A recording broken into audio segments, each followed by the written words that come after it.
living in?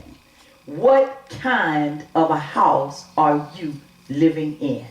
We all have a house. We have a spiritual house, whether we know it or not, whether we develop it, whether we put on the characteristics of Jesus Christ. We all have a house that we are living in, that God is looking at that address. I'm not speaking of your physical home. 398 Goshen Road is my physical home, but I'm talking about my spiritual house. What kind of a house are you living in? We know that our natural and physical homes, they say a lot about the person that you are. When a man walks into your house and they begin to look around, they can pick up a lot of characteristics about you, your aspects, different things about you. They begin to put together just from a quick view of your physical house or your natural house. Can somebody say amen? They can tell whether you're clean. They can tell if you're kind of tacky there. They can tell, am I right about it? When I walk into a man's house, I can tell whether or not I'm ever going to eat in there. Can somebody say amen? They can tell a lot, not even by coming into your home, just by looking at your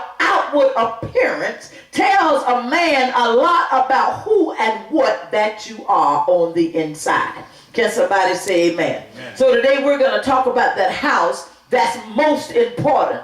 The most important house that you're ever going to build is going to be your spiritual house. Can somebody say amen? Amen. I'm talking about the spiritual man that abides down on the inside. And I want to see what Jesus had to say about it in the book of Luke.